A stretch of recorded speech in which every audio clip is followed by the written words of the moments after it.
일생 민족의 독립을 위해서 투쟁해온 백범 김구 선생이 서거한 지 70주년입니다. 26일 날 백범 기념관에서 추모식이 있었습니다. 그가 남긴 어록 가운데 경찰서 10개 세우기보다 교회 1개 세우는 게 낫다는 말이 있습니다. 의심되는 사람을 쓰지 말고 쓰는 사람을 의심하지 말라. 나는 우리나라가 세계에서 가장 아름다운 나라가 되기를 원하지 강한 나라가 되기를 원하지 않는다.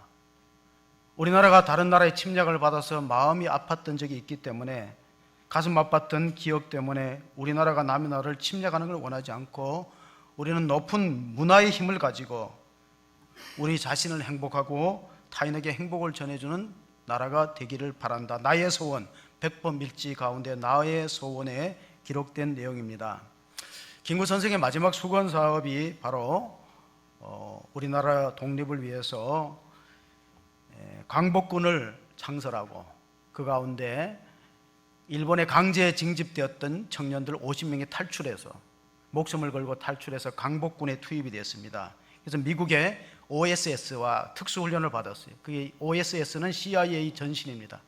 그래서 날짜를 정해서 45년도에 날짜를 정해서 대대적인 항일 국내 침투 작전을 세웠는데, 갑자기 8월 15일 날 광복되었어요. 그러고 나서 그 광복군 가운데 1지대장이었던 김원봉은 북한군으로 들어갔습니다. 아마 김일성이 6.25 남침을 할 때 김원봉 같은 사람이 항일 전선에서 열심히 싸우고 전투 경험이 있기 때문에 자기 밑으로 들어왔기 때문에 아마 이 전쟁을 이길 거라 과신했을 수도 있습니다. 만약에 김구 선생의 계획대로 우리 힘으로 미군과 연합전선을 펴서 일제를 물리치고 독립을 얻었더라면 임종 요원들의, 상위 임시정부의 요원들이 입지가 굳어지고 아마 초대 대통령이 김구 선생이 될 가능성도 추측해 볼 수 있습니다. 이거는 역사의 가설이지만은, 어쨌든 그가 경찰서 10개 세우기보다 교회 1개 세우는 게 낫다는 말은 우리가 귀담아 들어야 됩니다. 오늘날은 그렇지 않거든요. 과거 70년대, 80년대 우리가 민주화를 일으킬 때, 그때 많이 이제 군사 독재에 한거했던 사람들은 교회 청년이었어요. 우리 이걸 간과해서는 안 돼요. 독재에 한거에서 싸웠던 사람은 교회 청년들이었어요. 감옥도 가고. 근데 지금은 교회의 위상이 많이 떨어져 있거든요.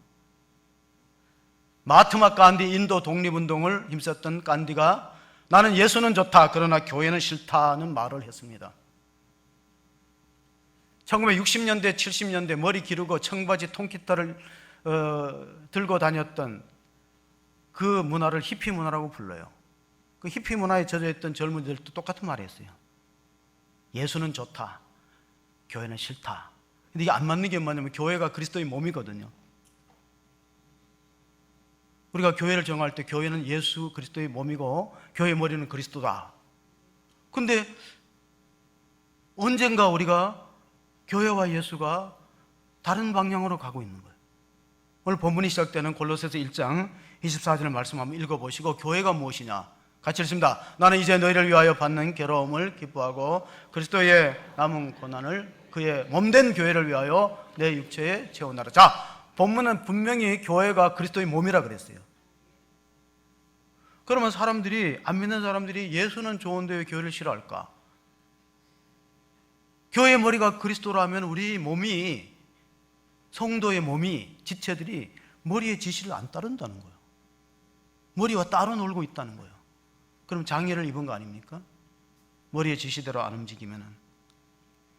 교회란 무엇인가?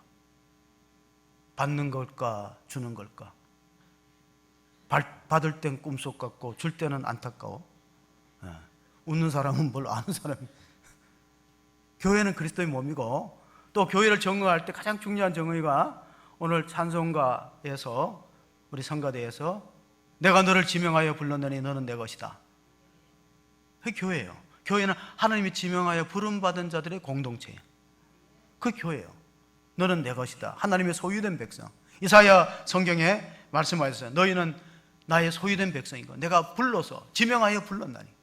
지명하여 불러서 따로 두지 않고 하나의 공동체로 형성된 게 교회예요. 그 교회라 그럴 때는 에클레시아는 부름받은 자들의 모임이다, 이렇게 정의를 내리는 거예요. 부름받은 자들의 모임. 그런데 오늘 사도 바울은 골로새 교회에 주시는 말씀 가운데 그리스도의 남은 고난을 그의 몸된 교회를 위해서 내 육체에 채운다는 말은 무엇입니까? 예수님 우리 위해서 다 고난 받으셨잖아요. 십자가에 죽으시고 피 흘리시고 우리의 구원은 완성했습니다. 그런데 그리스도의 남은 고난이라는 게 도대체 뭐냐? 조금 쉽게 해석하면 이런 것 같아요. 어머니가 아이를 낳을 때 정말 그 해산의 고통을 하고 아이를 낳았어요. 그럼 끝인가요? 아니거든. 끝이 아니잖아요. 그 이후에는 그 자녀를 양육하는 과제가 남겨져 있어요. 어떻게 보면 아이를 낳는 것도 해산의 고통이 힘들지만은 아이를 양육하는 것은 시간이 더 걸리고 뱃속에서 10달만 있는 게 아니라 시간이 더 걸리고 많은 그런 노력과 헌신을 필요로 하기 때문에 그게 그리스도의 남은 고난일 수 있어요. 예수님은 우리 구원을 위해서 고난을 완성했어요. 그러나 그 생명을 낳았던 것을 어디다 맡기냐면 교회 공동체에 맡겼잖아요. 그 교회 공동체는 그 새롭게 태어난 생명을 성장시키고 양육해야 될 사명이 있기 때문에 흔히 어머니들이 이렇게 말합니다. 애를 낳을 때는 피를 흘리지만은 애를 키울 때는 피가 마른다. 교회로 적용하면 이렇습니다.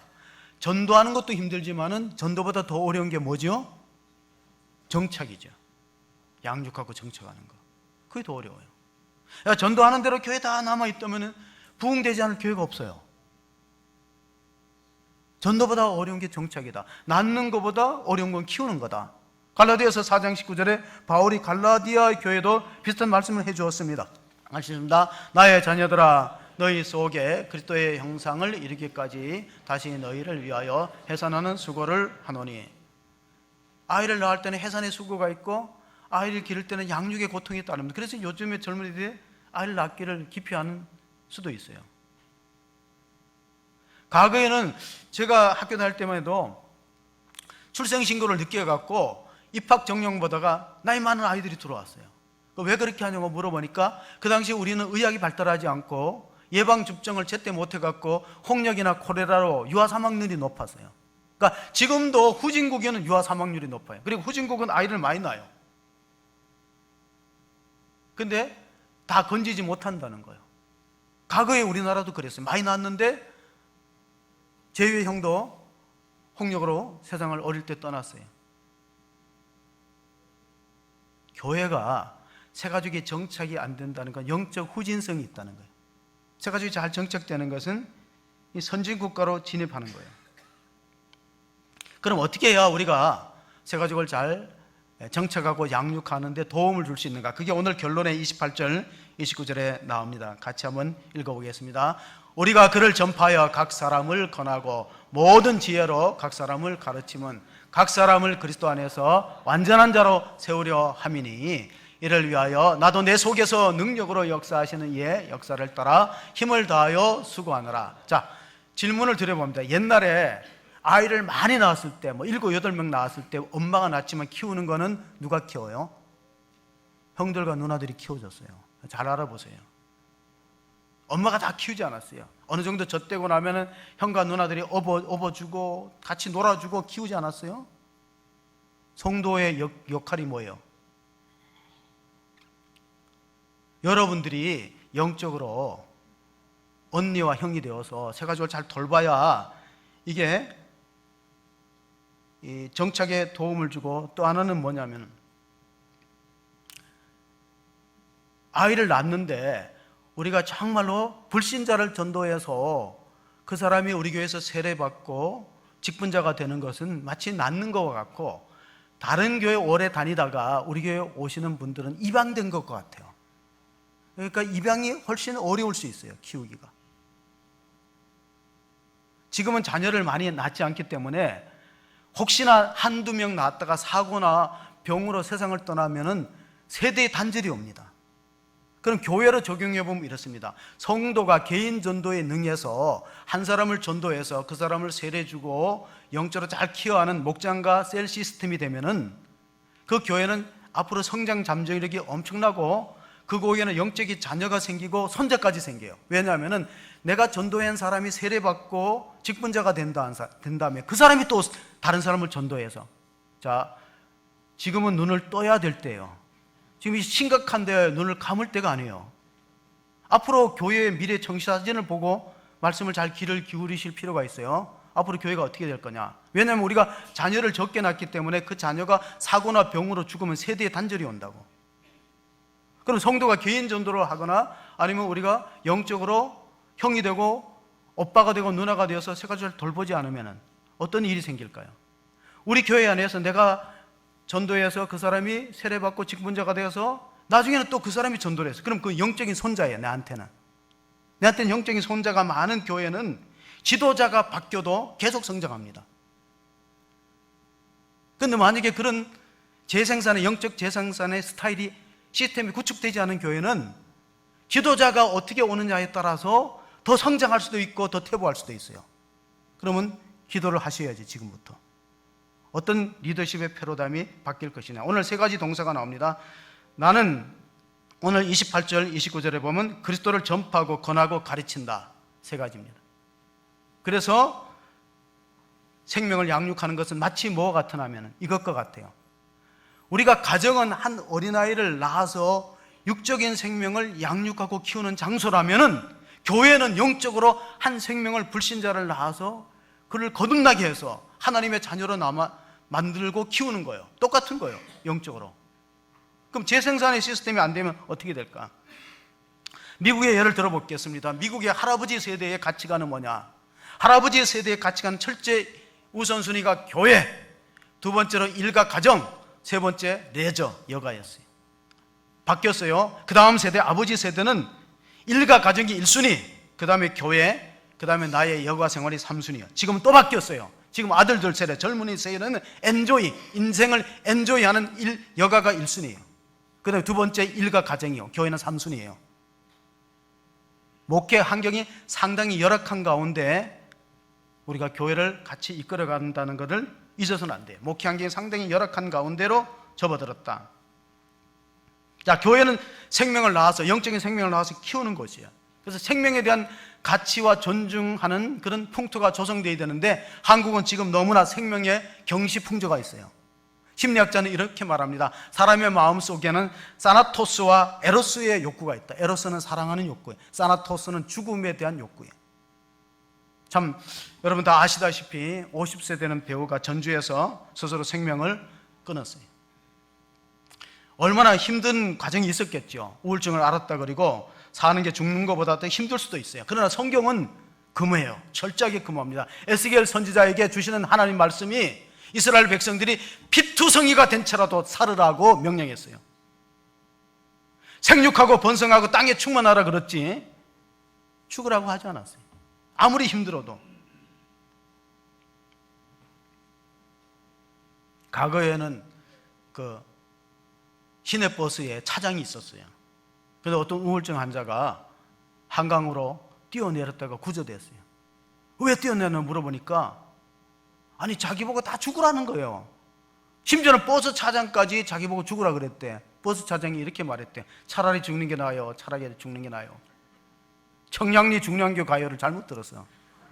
청량리 중량교 가요를 차라리 죽는 게 나아요. 차라리 죽는 게. 왜냐하면 우울증 환자들은 자꾸 그렇게 부정적으로 들리는 거예요.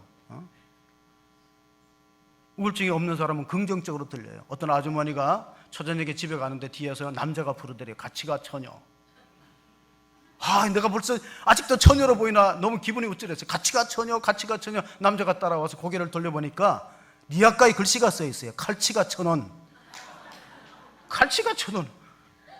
그 사람은 긍정적이잖아. 어쨌든 자기가 남자들이 아직도 나를 처녀로 보고 있나 하는 긍정적. 그러니까 긍정적이면 이 주변에서 이야기하는 게 긍정적으로 들려요. 부정적인 사람은요, 설교에 아무리 좋은 내용이 있어도 그 한마디 한 단어 부정적인 것이 마음에 꽂혀요. 상처를 받고 시험이 듭니다.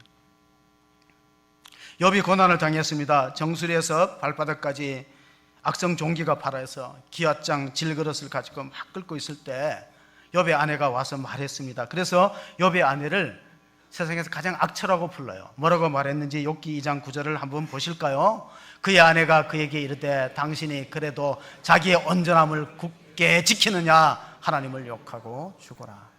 그렇게 병으로 고생하고 비참하게 살 바에는 죽으라는 거예요. 혹시 가족들, 가까운 사람한테 그런 말을 했으면 정말 우리가 가슴 깊이 회개하셔야 돼요. 그런 말을 할 수가 없는 말이에요. 아무리 힘들어도. 하나님 욕하고 죽어버리라. 왜 그렇게 사느냐? 하나님은 우리 한 사람의 생명의 가치를 천하보다 귀히 여기는데, 우리가 생명을 낳아서 기르는 것이 가정이고 영적인 생명을 낳아서 양육하고 재생산하는 것이 교회예요. 그러면 생명의 가치에 대한 존엄성이 있어야죠. 사도 바울은 지금 이 골로새 편지를 어디서 쓰냐면 감옥에서 씁니다. 우리가 읽었던 골로새. 자, 골로새 교회는 어떻게 개척되었느냐? 에베소, 여러분 잘 아는 에베소에서 160km 떨어졌어요. 그 이제 삼각조를 형성해서 양들이 자라는 곳이고, 그리고 염색업이 발달되어서 빌립보, 에베소, 또 이 라오디게아 교회, 다 이 터키 땅에 있는 지역들의 이름입니다. 거기에 에베소에서 사업차 왔던 골로새 지역의 에바브로라는 청년이 있어요. 에바브로 청년이 에베소 지역에 사업차 갔다가 바울로부터 복음을 듣고 예수 그리스도를 영접해요.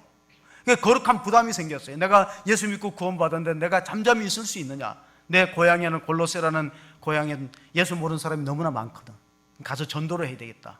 그래서 에바브로가 자기네 동네에서 160km 떨어졌던 에베소에 와서 바울의 복음을 듣고 자기 고향으로 들어가서 세운 교회가 골로새 교회예요. 바울은 지금 감옥에서, 로마 옥중에서 편지를 보내잖아요. 요즘은 이런 이야기를 합니다. 교회가 15년 이상 되면, 우리가 이제 15년 넘어섰거든요.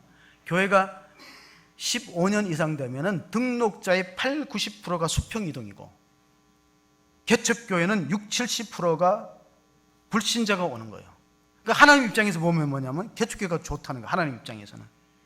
왜? 개척교회는 전도 안 하면 생존이 불가능하니까 정말 최선을 다해 전도하면은 안 믿는 사람이 6, 70%고 15년 된 교회는 80, 90%가 수평 이동이다.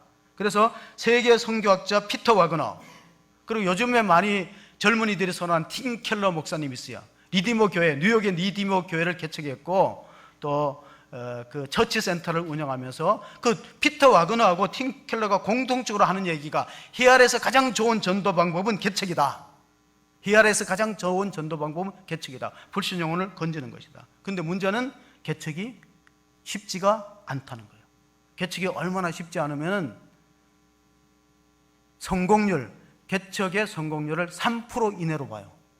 그럼 100개의 교회가 세우면 몇 개가 3개. 그래서 요즘에 개척을 맨 땅에 헤딩하기에. 그래서 맨 땅에 헤딩하는 그런 사람들이 나와야 돼요. 저도 제 가까운 사람들을 개척하라고 합니다. 하나님 좋아하시니까. 근데 무지 힘들고 성공할 확률은 거의 없다고 보시면 돼요. 엄청나게 피와 땀과 눈물을 흘려도 하나님 기뻐하는데 3가지가 있어요. 개척자의 3C다. 첫째는 콜링이, 하나님 부르셨는가. 2번째는 캐릭터, 인격. 3번째는 컴피던시, 능력. 근데 우리가 생각할 때 능력을 최고로 쳐요. 저 사람 능력이 있어요. 개척이 성공. 아니에요. 저 사람은 인격이, 성품이 훌륭하고 인격이 훌륭하니까 개척의 성공. 아니에요. 1순위가 뭐냐? 하나님이 그를 콜링했느냐? 그거예요. 하나님 그를 지명하여 불렀다면 반드시 된다. 어떤 시대에도. 콜링이 가장 중요한, 콜링이 1순위. 그 다음에 재능이나 성령의 은사보다 성령의 열매를, 인격적인 것을 더 중요하게 여기는 게 팀 켈러가 교회를 리서치하고 조사한 결론입니다. 자, 최근에 이런 일이 있었어요. 여러분, 어저께 경제신문을 혹시 보시면은 한 사람의 임원이 사임을, 연말에 내가 사임했다고 할 때, 발표할 때 주식의 가치가 1% 하락해서 그 회사에 엄청난 손해가 있었다면 990억 달러, 그러니까 10조 원의 손해가 났어요. 한 사람의 임원이 내가 연말에 사임하겠다는데 그 회사의 주가가 1% 하락했는데, 그 회사가 세계적인 기업이기 때문에, 애플이라는 세계적인 기업이기 때문에 애플사의 주가가 1% 하락했는데 우리 돈으로 환산하니까 시가총액에서 10조 원이 떨어졌어요. 그 사람이 누구기 때문에. 그 사람 누구기 때문에 그 사람 연말에 간둔다고 회사의 주가가 이렇게 하락되느냐.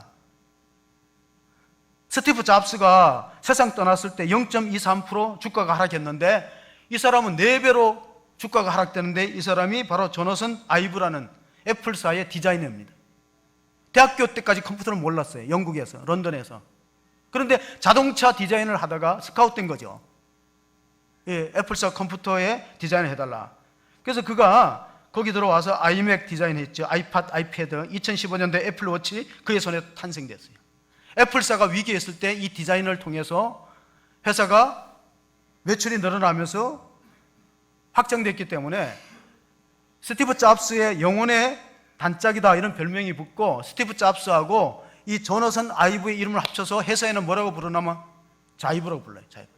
그 두 사람 이름을 별명을 자이브라고 불렀다는 거예요. 그가 과거에 이렇게 인터뷰했어요. 달라지는 것은 쉽지만 더 나아지는 것은 아주 어렵다. 교회가 달라지는 건 쉬워요. 사람 바꾸면 돼요. 지도자도 바꾸고. 근데 더 나아지는 건 아주 어려워요. 오히려 더 퇴보할 위험성을 안고 우리가 변화를 모색해야 됩니다. 러브 프롬이라는 디자인 회사를 세웠어요. 우리나라에 지금 자영업 통계청이 발표에 의하면 3년 내에 53%가 문 닫아요. 물론 개척교회 성공률보다는 높죠. 개척교회 성공률은 3%, 자영업의 성공률은 3년 이내에 절반 이상이 문 닫는다는 거예요. 그럼 우리가 어떻게 해야 되느냐? 제가 이 말씀을 드리는 이유는 하나님이 여러분을 보실 때 조나선 아이브보다 귀하게 10조 가시치 이상으로 보는 거예요. 왜? 한 사람의 영혼이 천하보다 귀하다는 거예요. 하나님의 부름받고 하나님의 일꾼이 된 여러분은 그 자산을 돈으로 환산할 수 없어요. 그래서 아인슈타인 박사가 후배들에게 자기들 제자들에게 이렇게 말했어요. 자신의 제자들한테 여러분 성공하려고 애쓰지 말고 가치 있는 사람이 되려고 애써라. 스스로 몸값을 키우라는 거예요. 성공하는 사람이 되려고 하지 말고 가치 있는 사람이 되려고 하라. 그러면 어떻게 하는 사람이 하나님이 보실 때 가치 있는 사람인가? 사도행전 6장 3절 4절을 한번 보십니다. 같이 읽습니다. 형제들아 너희 가운데서 성령과 지혜가 충만하여 칭찬받는 사람 7을 택하라. 우리가 이 일을 그들에게 맡기고 우리는 오로지 기도하는 일과 말씀 사역에 힘쓰리라 하니, 이 본문이 탄생하게 된 배경이 초대 예루살렘 교회의 첫 번째 갈등이에요. 히브리파와 헬라파 구제하는데 불평등했다는 거예요. 누구를 더 주고 누구를 덜 주는 교회에 문제가 생겼어요. 그럴 때 사도들이 해결하는 방법이 일꾼 세우는 거예요. 7명의 안수 집사를 세워요. 거기 보면 스데반 집사, 빌립 집사, 또 니골라. 근데 니골라는 나중에 요한계시록 2장에 에베소 교회에 보니까 니골라 탕이 생겼어요. 그러니까 7명의 안수 집사가 다 끝까지 충성하고 헌신하지는 못했고 한 사람은 좀 무율법주의로 부도덕하게 타락해서 니골라 당이 되었을 수도 있다. 이게 보수적인 성경학자들의 해석입니다. 자, 어쨌든 6장 3절을 다시 보시면은 일꾼의 기준이 뭐냐? 형제들아, 내가 너희 가운데에서 성령과 지혜가 충만하여 칭찬받는 사람 7을 택. 이게 왜 중요하냐면요, 성령만 충만하면 미쳤다 그래요, 세상 사람들이. 지혜와 충만하면은 야같다 그래요. 그러지 않겠어요? 성령과 지혜가 같이 있어야 돼요. 균형이 있어야 돼요. 팀 켈러가 이렇게 말했어요. 팀 켈러는 어떤 분이냐면은 미국의 대각성 운동의 조나단 에드워드의 신학적 영성과 영국의 교수였던 C.S. 루이스의 문화적 통찰력을 같이 갖고 있는 사람이 팀 켈러 목사예요. 그 팀 켈러 목사는 이렇게 말했어요. 우리가 세상 문화에 너무 오염되면은 우상화가 이루어진다. 그러나 우리가 세상 문화와 완전히 단절해버리면 고립화가 된다. 잘 새겨들어야 될 말이에요. 교회가 세상 문화, 그건 죄악되었다, 다 경원시하면 교회가 왕따가 되는 거예요. 고립화가 되는 거예요. 그리고 또 너무 세상 문화에 취해버리면 세상 문화가 우상화돼서 많은 사람들이, 젊은이들 특별히 세상 문화에 영향을 받고 하나님 없다 그리고 하나님 떠납니다. 사람들이 나보고 무엇을 위해서 자녀를 위해 기도 안 하면요, 저는 이걸 기도해요. 전에는 다른 기도를 했는데, 하나님, 우리와 자녀와 후손이 성령과 지혜가 충만하고 칭찬받는 사람이 되게 하여 주시옵소서. 이게 중요해요. 성령만 충만하면 저 사람 교회 미쳤죠 이랬다고요. 지혜와 충만하면 저 사람은 예수 믿는데 되게 이익을 따지는 사람이야. 그럼 어떻게 해요? 성령과 지혜가 충만하고 하나님과 사람 앞에 사랑받는 자녀를 위해서 기도하는 여러분이 되시기를 바랍니다. 하나님과 사람 앞에 칭찬받아야 돼요. 제가 늘 하는 얘기가 우리 자녀들이 자기 분야에서 실력은 높이고 자세는 낮추라. 실력은 업하고 자세는 낮춰야 돼요. 근데 이게 거꾸로 되면은 성공 못해요. 자세는 높고 교만한데 실력은 형편없어. 그러면 안 되는 거예요. 실력을 높이고 자세를 낮춰야 돼요.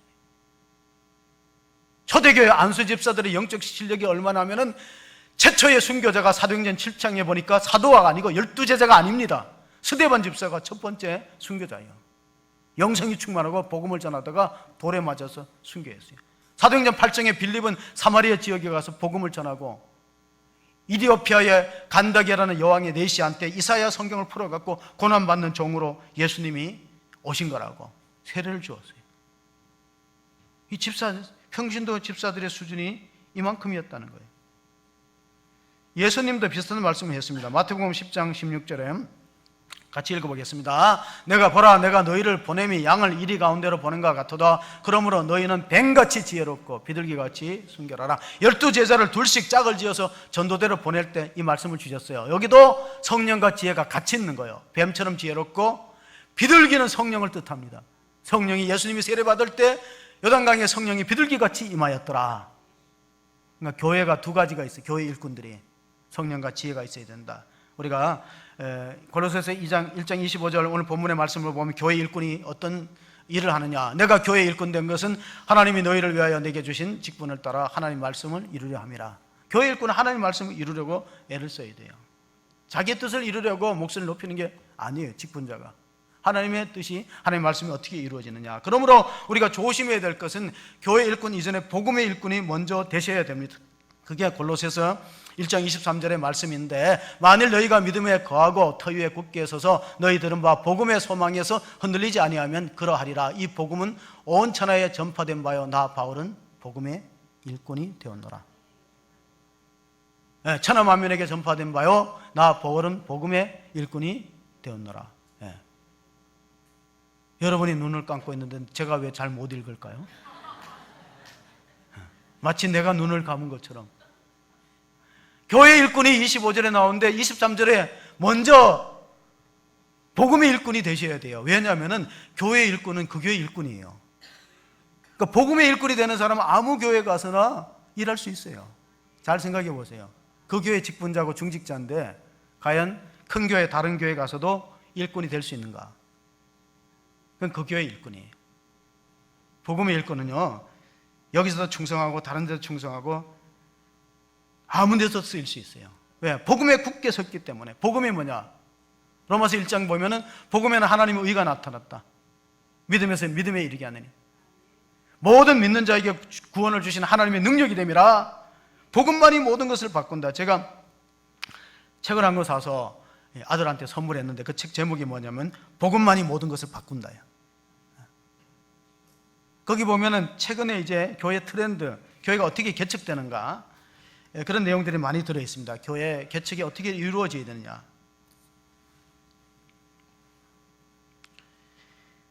대형 교회는 대형 교회대로 필요합니다. 작은 교회만 다 훌륭하고 대형 교회를 부정적으로 볼 필요는 없어요. 왜? 대형 교회가 복지 사업도 하죠. 또 학교도 세웠잖아요. 학교도 세워서 우리나라의 좋은 학교로 평가를 받죠. 학교도 세우죠. 그리고 또 많은 일들을 감당하고 이끌어가기 때문에 필요해요. 그러나 지도자도 마찬가지예요. 내가 여기서 큰 교회를 이뤘다고 시골 가서 큰 교회를 이루는 건 아니에요. 이건 왜냐하면 어떤 목사님이 그러시더라고요. 자기는 압구정동에서는 큰 교회를 이루었지만 농촌에 갔으면 그렇게 안 됐을 거라고 그래요. 그러니까 우리가 복음의 일꾼이 되는 게 참으로 중요합니다. 제가 집에서 늘 듣는 소리가 뭐냐면은, 다른 잔소리 안 듣는데 설교 길다는 잔소리를 들어요. 설교가 길긴 긴 모양이야. 여러분, 그래도 속으로만 생각해서 너무 감사해요. 듣는 데는, 우리 집에서는 듣는 데 나한테 그러는데 성도들은 그래 속으로만 아이고, 설교 좀 짧게 하지.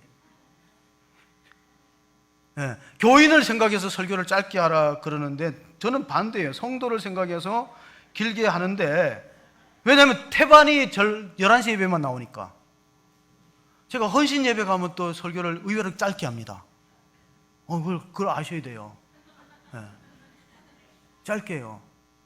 그래서 지난 주일날 제가 부목사로 오래 있었던 교회 설교하니까 나이 드신 곳은 인사하면서 목사님 아쉬워요. 너무 일찍 끝나서 다음에 또 그러시더라고요. 그래서 내가 내일 새벽부터 우리가 팔복하잖아요. 예수님의 8가지 복인데 9복이 있어요. 성경에는 안 나왔는데 헌신 예배 설교를 짧게 하는 자가 복이 있나니 그러면 다음에 또 초청을 받을 것이며, 그 짧게 하는 거예요. 조금이라도 좀 이렇게 전하고 싶은 마음이 있는데,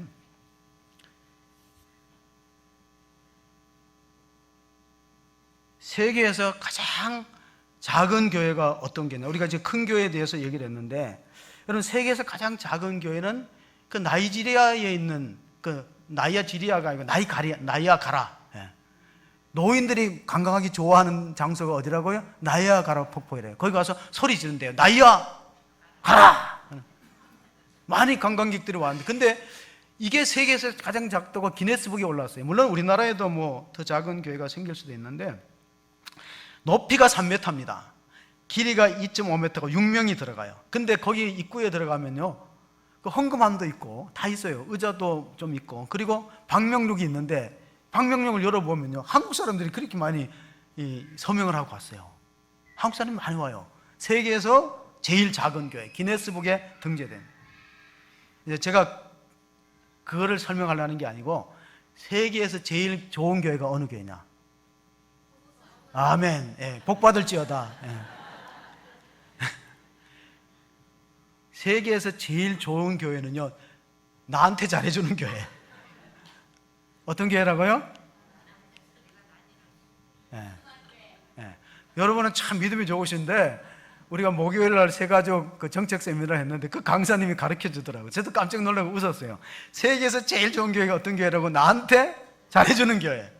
아무리 좋은 교회라도 나한테 섭섭하게 하면은 세계에서 제일 좋은 교회가 못 된다는 거예요. 그만큼 우리는 자기중심적으로 신앙생활 한다는 거예요.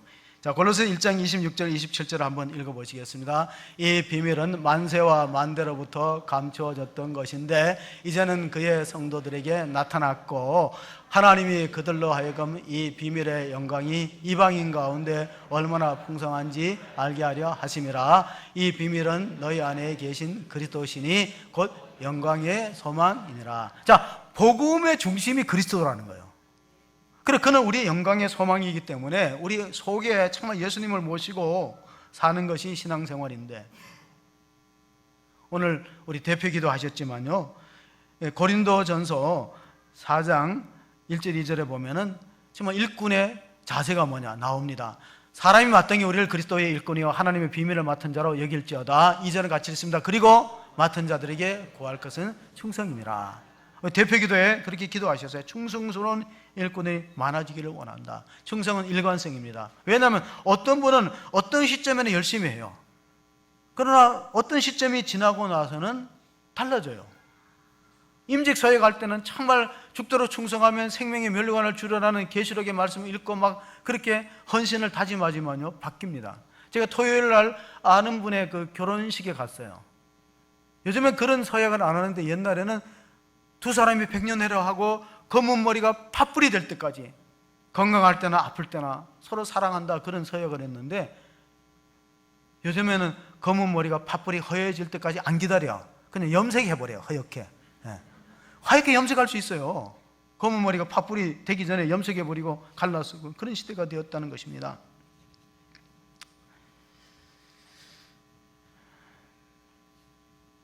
사도 바울이 개척했던 교회들 가운데는 이렇게 목회자와 평신도가 함께 사역해서 잘 성장시킨 고린도 교회, 브리스겔라와 아굴라 같은 일꾼들이 있고, 또 우리 에바브로, 또 디모데와 디도 같은 훌륭한 제자들이 있었던 것을 볼 수 있습니다. 그러니까 혼자 힘으로는 2000년 전에도 어렵고 지금도 어렵다는 거예요.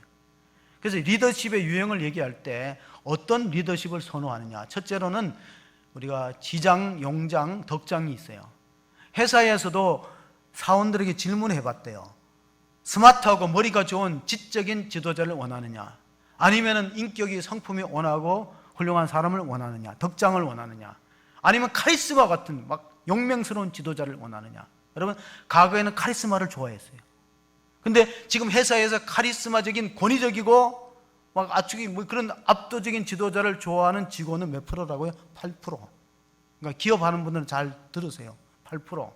덕스러운 사람이 1등으로 꼽혔고, 그 다음에는 스마트한 사람, 그 다음에 세 번째로는 성실한 지도자, 네 번째로는 카리스마예요. 그러니까 집안에서 너무 카리스마를 우리가 행사하는 시대가 지났다는 겁니다. 일본에서는 지금 그런 말이 있어요. 일본이 장수 국가인데 근육이 연금보다 낫다는 말을 하고, 또 나이 드신 분들을 운동을 시켜요. 막 운동하는 장면을 그림으로 만들어 갖고. 왜냐하면 근육이 연금보다 낫다는 것은 나이가 들면 근육이 감소합니다. 근육이 감소하면은 뼈에 부담이 오는 거예요. 그래서 척추 디스크를 앓고 안 움직이면은, 그러면 어떻게 되냐면은 협착이 옵니다. 척추가 아프니까 못 움직이잖아요. 또 다리가 땡기면은 굉장히 고통스럽습니다. 그러나 어느 정도 움직이지 않으면, 허리가 아픈 곳에 디스크 움직이지 않으면 협착이 그 다음에 찾아오는 거예요. 근육이 계속해서 빠지면은 뼈에 무리가 오고 면역성이 떨어져서 결국은 사망에 이르기 때문에, 뭐가 뭐보다 낫다? 근육이 연금보다 낫다. 그러니까 우리 영적인 근육을 키워야 돼요. 근데 영적인 근육이 어떻게 생기냐면 짐을 안 지거나 안 크는 거예요. 여러분, 근육을 생기려면 하다못해 뭐 팔굽혀펴기를 하든가 역기를 들든가 아니면 벤치프레스를 올리든가 헬스장에서 뭔가 근육의 고통과 짐이 있어야 근육이 형성되는데, 편안한 건 너무 좋아하거든. 먹고 자고 쉬고 편안한 거 좋아하니까 근육은 계속해서 빠지는 거예요. 교회 생활하는 행동도 마찬가지야. 우리가 교회가 직분을 맡고 짐을 지는 거 그렇게 달가워하지 않습니다. 그러면 영적으로 근육이 안 생기는 거예요. 근육이 안 생기면 어떻게 힘이 없죠. 무기력해지죠. 얼마 전에, 2달 전에 프랑스의 노트르담 성당이 불탔죠. 근데 지금 아직 수리가 안 됐습니다. 사람들이 막 헌금 많이 하겠다 그러는데 10%밖에 안 돌았대요. 작정을 했는데. 근데 미사가 드려졌어요. 어떻게 미사가 드린지 한번 여러분 뉴스 시간에 보셨죠? 노트르담 성당 화재가 난 뒤에 2달 만에 미사를 드리는데 뭘 쓰고 드려요? 뭘 쓰고 드립니까 지금? 안전모. 안전모 쓰고 드려요. 이렇게 말했어요. 성당의 목적은 미사드림에 있다. 교회의 목적은 뭐예요? 예배드림에 있는 거예요. 교회가 화재가 나서 무너지고 위험하거든요. 저게 그 납중독이 일어날 수 있어요. 납이, 지붕을 덮고 있던 납이 수십 톤이 녹아내렸어요. 납중독의 위험이 있지만 그래도 뭘 드려요? 미사를 드리고 예배를 드리잖아요. 왜? 교회의 목적이 그거니까. 우리가 구원받은 목적이 어디 있다고? 하나님 예배하는 데 있어요. 전도는 이 세상에서 필요한 지상가지지만요, 천국 가면은 전도는 없는 거예요. 예배만 있지. 근데 많은 사람들이 예배를 짐으로 느껴요. 아, 예배 주일 짐. 근데 짐을 지지 않으면 힘이 생길 수 없다는 걸 우리가 아시고, 초대교회는 문제가 있을 때 합심 기도로 예배당에 모여서 풀었어요. 근데 지금은 한국교회는 땅을 진동시키는 기도가 사라지고 땅을 사는 일에 급급합니다. 사도행전 4장 30절 31절 한번 읽어보실까요? 같이 읽습니다. 손을 내밀어 병을 낫게 하시었고 표적과 기사가 거룩한 종 예수의 이름으로 이루어지게 하옵소서 하더라. 빌기를 다음에 모인 것이 진동하더니 무리가 다 성령이 충만해 담대히 하나님의 말씀을 전하니라. 이게 초대교회의 모습이었어요. 교회 예배의 모습이었어요. 그들은 문제가 생기면은 기도를 길게 하고 회의는 짧게 하고 모여서 뜨겁게 기도하니까 땅이 움직이는 진동이 일어나면서 문제가 해결되어 버렸어요. 한국교회는 지금 너무 기도가 약화되고 다른 것으로 그것을 대체하는데 그만큼 능력이 나타나느냐 한번 생각해 보실 필요가 있어요. 교회가 어떤 것이냐. 사도행전 20장 28절을 보면은 교회는 우리 주님께서 피값으로 사신, 여러분이 자기를 위하여 또는 온 양떼를 위하여 삼가라, 성령이 그들 가운데 여러분을 감독자로 삼고 하나님이 자기 피로 사신 교회를 보살피게 하는. 그러니까 교회가 가장과 똑같은 거예요. 우리가 아이들을 보살펴야 되잖아요. 양육하고 넘어질까, 자빠질까, 다칠까 보살펴줘야 되잖아요. 병 걸릴까 봐. 마찬가지로 교회 리더는, 목사와 평신도 지도자들은 성도들이 넘어질까 보살피는 거예요. 감독자로 삼고. 이거는 장로들에게 주는 말씀이야. 사도 바울이 에베소 교회 장로들과 헤어질 때 밀레도 항구에서 마지막 석별의 정을 하면서 교회를 부탁하는 거예요. 양떼를 좀 돌봐 주세요. 그러니까 목사가 없어도 잘 성장하고 안정된 교회가 성숙한 교회예요. 우리가 교회 성장이 어떻게 이루어지는가를 잘 알고 다음 지도자의 리더십을 결정해야 돼요. 전도와 설교로 이루어졌는가, 성장이. 아니면은 지역사회에 봉사하고 구제하고 그걸 알려줘서 성장했는가, 아니면 찬양과 경배로 젊은이들 통해서 성장했는가, 아니면 제자 훈련을 통해서 성경 공부를 통해서 이루어졌느냐, 아니면 교회 학교를 잘한다는 소문이 들어서 이루어졌느냐. 잘 보시고, 리더십 교체가 지혜롭게 안 되면요 교회가 쇠퇴되는 건 금방이에요. 무엇으로 이루어졌는지. 그래서 자생력을 키울 필요가 있습니다. 자, 고린도전서 6장 19절 20절에 바울이 하는 말씀을 끝으로 한번 읽어보겠습니다. 시작. 너희 몸을 너희가 하나님께로부터 받은 바 너희 가운데 계신 성령의 전인 줄을 알지 못하느냐. 너희는 너희 자신의 것이 아니라 값으로 산 것이 되었으니 그런즉 너희 몸으로 하나님께 영광을 돌리라. 아멘. 영광을 돌리는 것은 예배로 영광을 돌리고 삶으로 영광을 돌리는 거예요. 우리가 이웃 사람들한테 빛과 소금의 역할을 하면서 영광을 돌리는데, 얼마 전에 그 지미 카터 대통령이 암 걸려서 항암 치료 받는다는 기사가 나왔는데 곧 돌아가신다 했는데 아직은 안 돌아가셨어요. 그런데 이분이 이렇게 말해요. 항암 치료를 받으면서도 꼭 자기가 섬기는 조지아주의 마라다나 감리교회를 나갑니다. 그럼 많은 그 기자들이 와서 또 관광객들이 와서 예배를 드리고 그 교회 앞에서 사진 찍기를 요청합니다. 근데 지금 24년생이니까 우리나라로 말하면 96세예요. 1924년생 지미 카터 대통령이. 그러면 서서 사진 찍는 게 얼마나 번거롭고 힘들겠어요. 거절하지 않습니다. 왜? 내가 사진 찍힘으로 나 때문에 교회가 부흥되고 하나님 말씀이 증거되는 기회가 된다면 나는 죽을 때까지 평생 사진 찍겠다. 그분은 주일학교 교사를 하는데 대통령 재임 기간에도 때가 되면 비행기를 타고 자기 교회에 선교에 있어요. 여러분, 자기 교회가 있어야 돼요. 우리가 모든 가정을 사랑할 수 없잖아요. 나는 모든 가정을 사랑한다 그런 사람은 하나도 사랑 안 하는 사람이야. 내 가정을 사랑해야지. 내가 모든 교회를 사랑한다는 사람은 아니에요. 내 교회가 있어야지. 근데 지미 카터 대통령은 평생 마라나다 교회를 섬겼어요. 마라나다 교회 주일학교 선생을 하면서 나이가 들수록 복음의 소망밖에 기댈 게 없다는, 예수 그리스도가 중심이 된 복음의 소망, 우리를 티와 주름 잡힌 것이 없는 영광스러운 교회로 에베소서 5장 27절의 말씀처럼 세울 때 여러분 또한 영광을 얻으시고 하나님께 칭찬과 인정받는 그런 귀한 성도가 다 되시기를 주의 이름으로 축복합니다. 하나님 아버지 감사합니다. 이 시간에 우리가 교회를 생각합니다. 초대교회는 이웃 사람들이 칭송을 받는 교회였습니다. 또 우리 한국사의 초대교회는 민족의 소망이 되었고 민주화에 앞장섰고 항일 투쟁 전선에 앞장서서 순교의 피를 흘리고 나라를 지켰습니다. 그렇다면 오늘 한국교회는 이렇게 위상이 떨어진 것은 먼저 지도자인 저희의 잘못입니다. 지도자의 영적 리더인 목회자의 죄를 회개하고 주님 앞에 용서를 구하고 성도들을 믿음으로 바로 양육하고 잘 길러서 영적 재생산이 이루어져 앞으로의 세대를 품고 복음을 전하여 그들도 예수 그리스도를 주로 섬기며 복음의 소망 가운데 교회를 사랑하는 자녀들이 되게 하여 주시옵소서. 하나님을 사랑하는 사람은 그리스도의 몸된 교회를 사랑할 수밖에 없습니다. 교회를 어머니로 여기지 않으면 하나님을 아버지로 여길 수 없다는 말씀처럼 교회를 향한 사랑과 헌신이 우리 성도들에게 있어져서 다음 세대를 더 부흥시키며 호수중앙교회가 앞으로 더 성장하고 부흥하는 밑거름으로 저 일꾼들을 사용하여 주시옵소서. 우리 구주 예수 그리스도의 이름으로 기도하옵나이다. 아멘.